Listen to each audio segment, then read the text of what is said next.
Good morning class. Today we will start example number 2.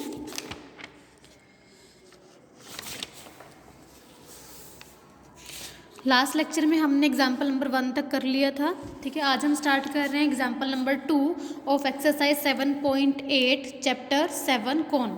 ठीक है, तो हमारे पास एग्जाम्पल नंबर 2 की स्टेटमेंट क्या है। Find the locus of the point from which 3 mutually perpendicular lines can be draw to intersect the conic disc. ठीक है, आपके पास क्या है, एक पॉइंट का आपने लोकस निकालना है। मान लीजिए आपके पास पॉइंट ये है, ठीक है, जिसका आपने लोकस फाइंड आउट करना है। इस पॉइंट को मैं कंसीडर कर लूँगी x1, y1, z1। ठीक है, इस पॉइंट से आपके पास 3 म्यूचुअली परपेंडिकुलर लाइन ड्रॉ हो रही है।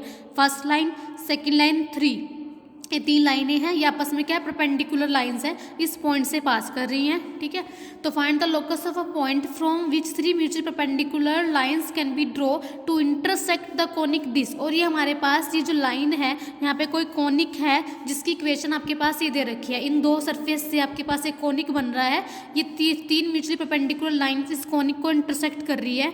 तो आपने इस पॉइंट का लोकस निकालना है, मतलब इस पॉइंट से हमें क्या कंडीशन मिलती है, ये पॉइंट किस कंडीशन को सेटिस्फाई कर रहा है, आपने फाइंड आउट करनी है। क्लियर है। तो सबसे पहले हम क्या काम कर रहे हैं, जो मेरे पास कॉनिक गिवन है वो मैंने लिख लिया। क्लियर है। तो सबसे पहले जिसको मैंने क्या करना है, जिस पॉइंट का लोकस निकालना है, मैंने वो कंसिडर कर लिया कि let x1, y1, z1 be the point from जिसका लोकस हमें रिक्वायर्ड है और जिससे हमारे पास 3 म्यूचुअली परपेंडिकुलर लाइंस ड्रॉ की गई है जो इंटरसेक्ट कर रही है कॉनिक 1 को। इसको मैंने 1 कंसीडर कर लिया। ठीक है, अब मैं क्या काम कर रही हूँ, इस पॉइंट का मैंने लोकस निकालना है। मुझे पता है कि इस पॉइंट से 3 लाइनें, ठीक है, पास कर रही हैं। तो मैं क्या काम कर रही हूँ, किसी भी एक लाइन की इक्वेशन निकाल रही हूँ, चाहे इसकी निकालो, चाहे इसकी निकालो, चाहे इसकी निकाल लो। ठीक है, तो मैं इस पॉइंट से पास होती हुई इस लाइन की इक्वेशन निकाल रही हूँ। तो any line through x1, y1, z1 हो, इन तीनों में से एक ही लाइन है, कोई सी एक लाइन की इक्वेशन निकाल रही हूँ। तो हमारे पास लाइन की इक्वेशन कैसे बनती है, अगर वो किसी पॉइंट में से पास हो रही हूँ, x minus x1 upon L, y minus y1 upon M, z minus z1 upon N. L M N क्या हमने कंसीडर कर लिया इस लाइन के डायरेक्शन कोसाइंस। ठीक है, अब मुझे पता है कि ये लाइन इंटरसेक्ट कर रही है इस कॉनिक को, ये तीनों लाइन इंटरसेक्ट कर रही है। अभी मैं एक लाइन की बात कर रही हूँ, इंटरसेक्ट कर रही है इस कॉनिक को, तो उसका मतलब है कि ये लाइन इंटरसेक्ट कर रही है इस कॉनिक को, तो उसका मतलब है कि लाइन इस कॉनिक की कंडीशन को सेटिस्फाई करेगी। जो लाइन के ऊपर पॉइंट होंगे वो कॉनिक के ऊपर लाई कर जाएंगे हमारे पास। तो मैं पहले सबसे पहली कंडीशन ये यूज़ कर रही हूँ कि कॉनिक की हमारे पास कंडीशन है z इक्वल टू 0, क्योंकि ये लाइन इस कॉनिक को इंटरसेक्ट कर रही है, तो z इक्वल टू 0 हमारा इस लाइन को सेटिस्फाई करेगा। जो पॉइंट लाइन के ऊपर है और कॉनिक के ऊपर है वो सेम हो जाएंगे ना, तो उसका मतलब है कि इस सरफेस की जो कंडीशन है वो लाइन सेटिस्फाई करेगी। तो हमारे पास z इक्वल टू 0 है, वो इस लाइन को सेटिस्फाई करेगा। तो मैं z के प्लेस पे 0 पुट कर दूंगी इस लाइन की इक्वेशन में। तो हमारे पास यहाँ से क्या बच जाएगा, माइनस z1/n।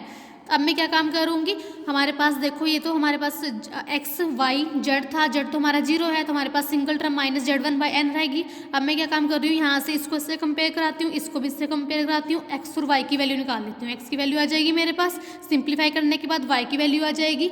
ठीक है, और z की वैल्यू तो है मेरे पास 0। तो आपके पास x में, y में और z में एक पॉइंट आ जाएगा। ठीक है, किसके ऊपर आया वो पॉइंट, इस कॉनिक के ऊपर पॉइंट आ जाएगा। क्लियर है, क्योंकि कॉनिक हमारा एक्स वाई जेड में है ना, तो हमारे पास एक्स वाई जेड में एक पॉइंट आ जाएगा। कॉनिक हमारा एक्स वाई जेड में है, तो ये पॉइंट किसको सेटिस्फाई करेगा, इस कॉनिक को सेटिस्फाई करेगा। तो हम एक्स वाई जेड के प्लेस पे यहाँ पुट कर देंगे इस कॉनिक में। ठीक है, तो this point lies on the conic 1, तो हम कॉनिक में x के प्लेस पे y के प्लेस पे, z तो है ही नहीं इस कॉनिक में इस वाली इक्वेशन में, तो मैं पुट करा दूंगी x y की वैल्यू।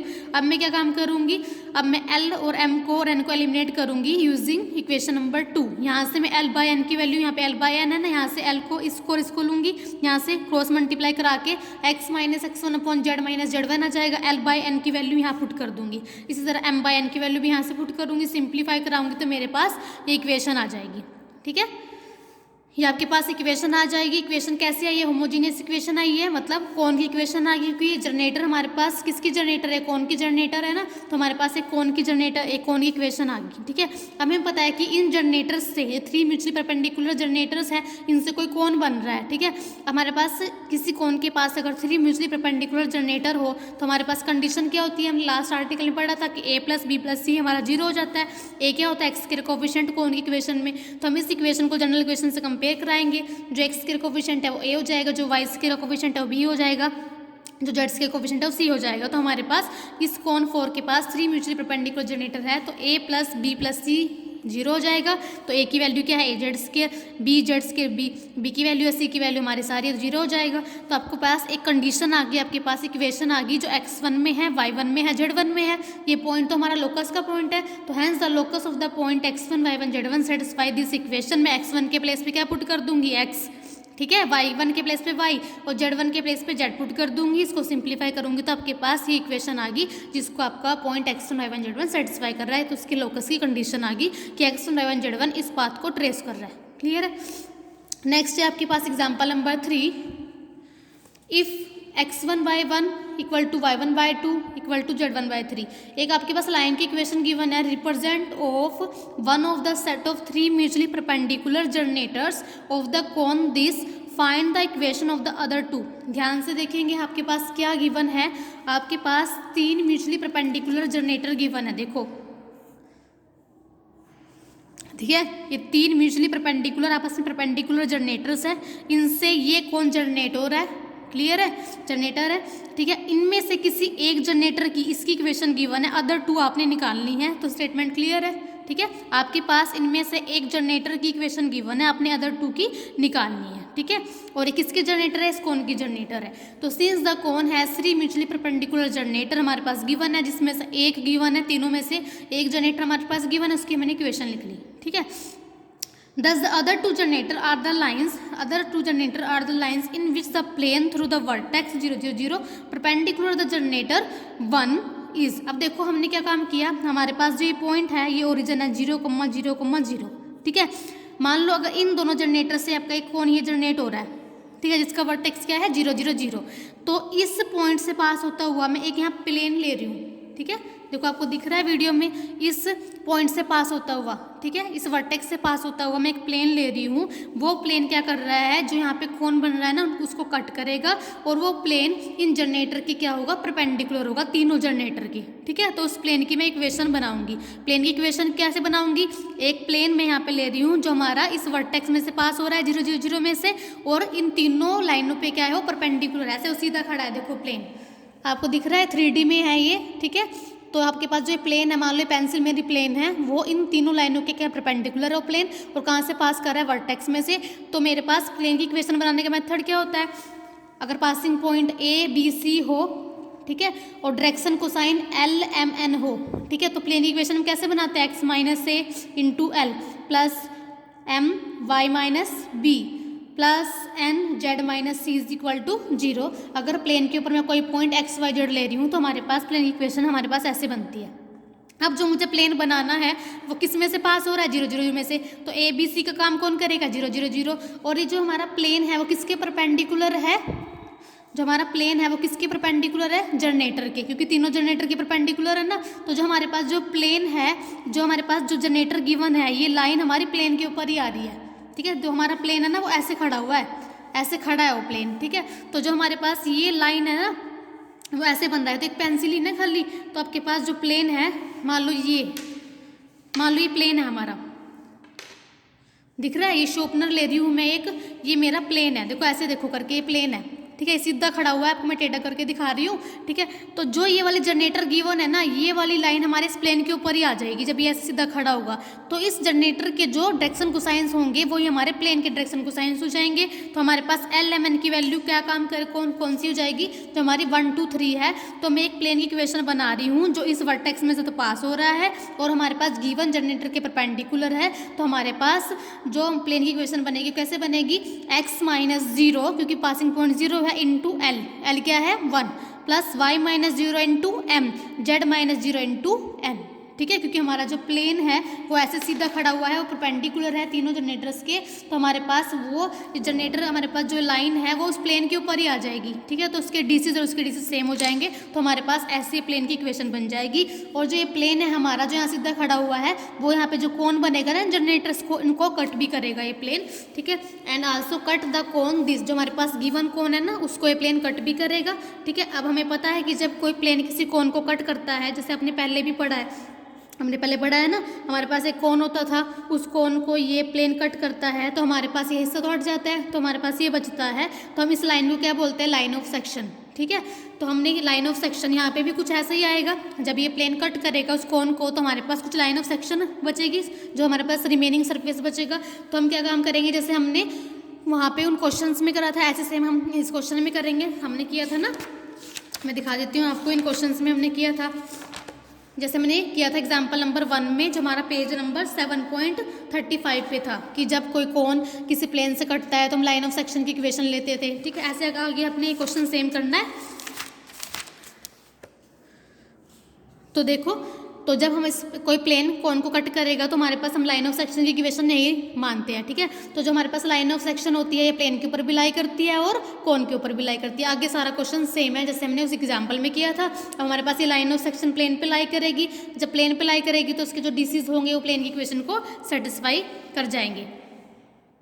ठीक है, मतलब ऐसे करते थे ना कि हमारे पास जो इस लाइन के डीसीज होंगे और जो मैं प्लेन के ऊपर नॉर्मल लेती हूँ अब ऐसे परपेंडिकुलर होते हैं तो हम परपेंडिकुलर वाली कंडीशन लगाते थे, और हमारे पास जो लाइन ऑफ सेक्शन है कोन के ऊपर लाई करती थी, तो इसका मतलब जो LMN है वो कोन की इक्वेशन को सेटिस्फाई करते थे। ठीक है, फिर हम यहाँ से n की वैल्यू निकाल के यहाँ पुट करते थे, दोनों को सिंप्लीफाई करते थे और L और M पे हमारे पास कंडीशन आती थी। सेम उस एग्जाम्पल की तरह करना है आगे आपने, तो हमारे पास L और M के ऊपर ये कंडीशन आएंगी, इसको फर्स्ट इक्वल टू 0, जब उसको सिंप्लीफाई करोगे यहाँ से n की वैल्यू निकाल के यहाँ पे आप पुट करोगे, सिंप्लीफाई करोगे तो आपके पास दो कंडीशन बनेगी। क्लियर है, फर्स्ट को इक्वेट कराओगे 0, सेकंड को इक्वेट कराओगे 0, तो यहाँ से अब L minus M is equal to 0 है। इसको मैं ऐसे भी लिख सकती हूँ, प्लेन की इक्वेशन बनाऊंगी proper, L minus M plus 0 into N, 0 करके तो 0 ही हो जाएगा ना, ऐसे लिख सकते हैं। एक प्लेन की इक्वेशन हमारे पास ये है, तो इन दोनों को मैं सोल्व करूंगी क्रॉस मल्टीप्लिकेशन मेथड से, तो मेरे पास ये आ जाएगा LMN के वैल्यूज। ठीक है, इसी तरह दूसरी इक्वेशन को भी कंप्लीट करूंगी, 0 n लिखूंगी, इसको फिर इसको दोबारा सिंप्लीफाई करूंगी,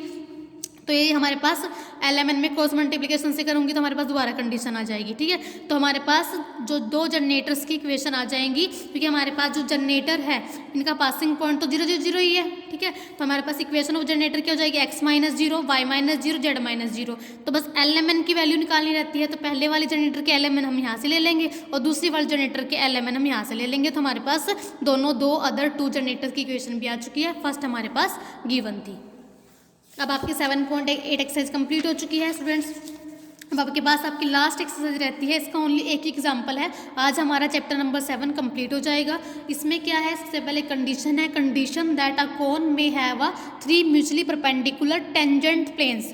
अब कोन के पास क्या है, 3 म्यूचुअली परपेंडिकुलर लाइंस तो आपने पढ़ ली, तब क्या कंडीशन होती है। अब आपके पास क्या है, कोन के पास क्या है, 3 म्यूचुअली परपेंडिकुलर टेंजेंट प्लेन्स। ठीक है, तो अगर आपके पास देखो ये जनरल इक्वेशन है कोन की, अगर इस कोन के पास 3 म्यूचुअली परपेंडिकुलर टेंजेंट प्लेन है तो उसके लिए कंडीशन क्या होगी, तो आपके पास capital A plus capital B capital C 0 हो जाएगा। यहाँ पे small a small b small c था, यहाँ पे कैपिटल्स है 0 हो जाएगा। वेयर कैपिटल A ऐसे फाइंड आउट करते हो, कैपिटल B ऐसे, कैपिटल C ऐसे, तीनों की वैल्यू निकाल के यहाँ पुट करोगे तो आपके पास कंडीशन आ जाएगी। ठीक है, अब देखो एग्जाम्पल नंबर 1 देखिए आपका,